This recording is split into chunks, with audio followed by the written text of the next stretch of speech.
Sa snap election, ang kandidato ng naghaharing partido sa pagkapresidente at vice-presidente ay sina Marcos at Arturo Tolentino. Ang itinapat ng nagkakaisang oposisyon, Cory Aquino, dating may bahay, at Salvador Laurel, pinuno ng Alyansang Unido. Saan mang magpunta sina Cory, dinumog sila ng taong bayan. Isang palatandaan na lumalawak at lumalakas ang damdamin laban sa batas militar.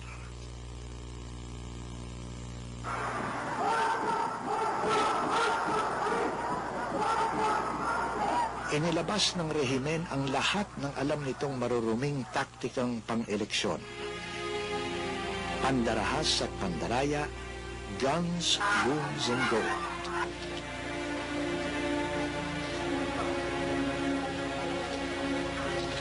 Sa bilangan ng boto, pati ang mga computer ng Commission on Elections ay hinokus-pokos.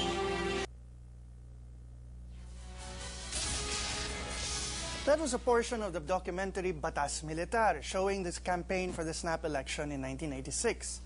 Now, it's said by some, including the late industrialist Enrique Sobel, that Ninoy Aquino and Ferdinand Marcos had agreed that rather than face off against each other, Salvador H. Laurel, well known to both men, would be supported by both of them as Marcos's successor. Now, Jose P. Laurel, the father of Doy Laurel, had given Marcos a new lease on life by convincing his fellow justices on the Supreme Court to acquit Marcos of the charge of murder. And as this photo shows, Laurel, who's here at the edge, and Benigno Aquino, who's here on the other side, were friends, and Doy Laurel and Ninoy Aquino, their children, were childhood playmates. Now, Doy Laurel was waiting at what was then the Manila International Airport on August 21, 1983, when Ninoy came home to be killed. This left Laurel as the leading oppositionist in the country, and he labored to bring the fragmented opposition under the banner of Unido, which contested the parliamentary elections in 1984 and won a third of the seats. And he was poised to be the leading opposition candidate if Marcos ever held presidential elections. When Marcos suddenly announced snap elections, Laurel had every reason to expect to be the opposition's standard-bearer. But there was Ninoy Aquino's widow, Cory, and there was the widely held view that the candidate contesting Marcos should be his polar opposite. Laurel was then faced with a dilemma and looked to his family's past for the answer to it. Now, his father had lost to Elpidio Quirino in 1949, where, for the first time, the birds and the bees, the flowers and the trees, and the dead voted. Jose P. Laurel had every right to demand a rematch in 1953, but instead gave way to Ramon Magsaysay.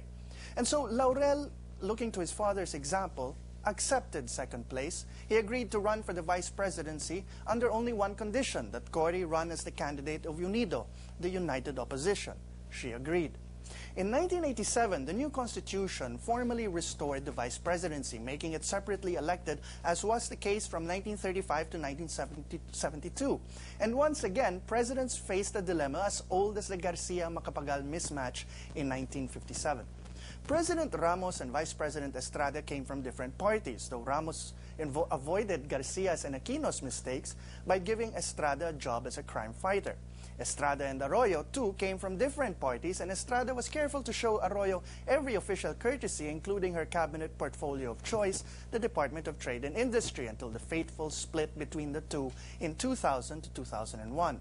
Now, as the fourth vice president to succeed to the presidency, President Arroyo then had a free hand in selecting her vice president, something that hadn't been provided for under the 1935 Constitution.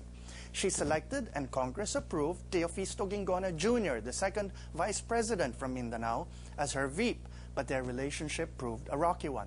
In 2004, the president pulled a brilliant move by convincing what could have been her leading rival to become her VP.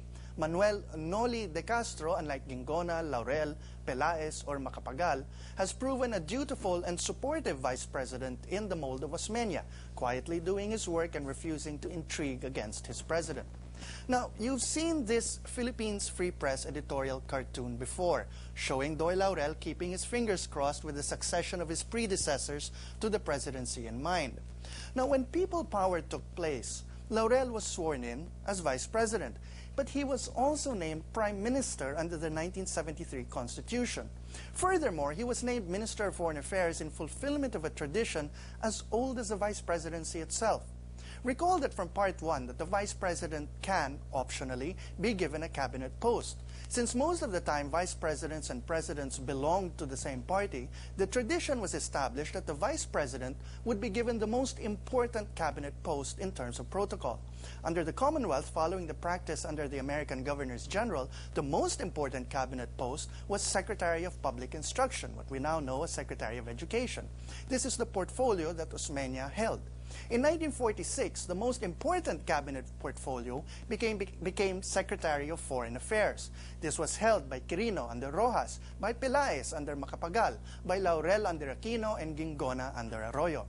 Other vice presidents, however, have asked for other departments more in keeping with their skills. Lopez under Quirino and Marcos asked for agriculture. Estrada was made a crime buster. Arroyo asked for the DTI, and De Castro was given the government housing offices to run. Now, going back to Laurel, he fully expected that as Prime Minister, he'd actually do the running of the government. But it was soon obvious that the new government would be a revolutionary government. The 1973 Constitution and all its offices were scrapped. Laurel then became Secretary, no longer Minister of Foreign Affairs, but even that came to an end when he and President Aquino had a falling out over his attitude to the 1987 and 1989 coup attempts and Laurel's efforts to try to convince Ferdinand Marcos to return his loot in exchange for being allowed to return home as an elder statesman. Now, Laurel went on to lose his bid for the presidency in 1992, and what was meant to be his crowning glory, head of the National Centennial celebrations, got stuck in a quicksand of controversy. He died in 2004. Now, for the basics of the life of Salvador H. Laurel, do visit laurel.ph, a great website with his speeches and other things about him. Or you can consult a gorgeous book that you can order through a different bookstore, A True Labor of Love, titled Doy Laurel by Celia Diaz Laurel. Now, when we return, we'll talk to the woman who knew Doy Laurel best.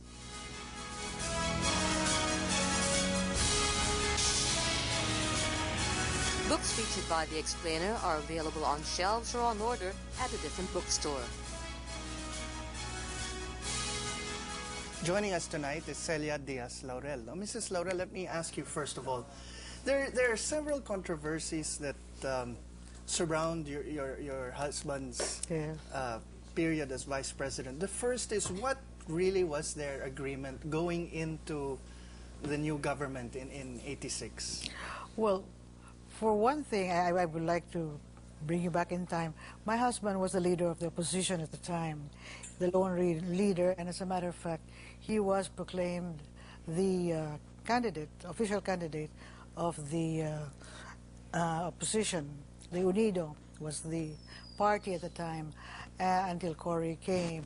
And then, well, she was launched to be, in other words, what they were saying was for Doy to join her so that they could unite the opposition. But there was a lot of negotiations with the two of them. And from what I understand was that since Cory was always saying, I don't know anything about government, Doy said, I will help you. And so when he agreed on the basis of that he would help her govern, so it would be a shared governing, he would supply what he was prepared for all his life, which was to lead the government, and she would be the popular leader, and they would discuss national issues together and come to a consensus, and she would be the one to announce it to the public. And Do you think that Doy was disloyal to Cory, and this is from Lulu through our text line? Okay, Lulu through text asks whether your husband was disloyal to Cory. well, it was in his mind.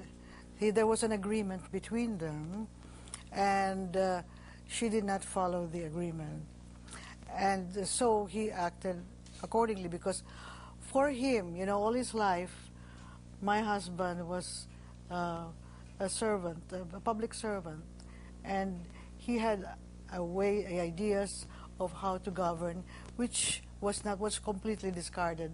It was agreed upon before they came into a consensus, but it was completely discarded after he had given way to her.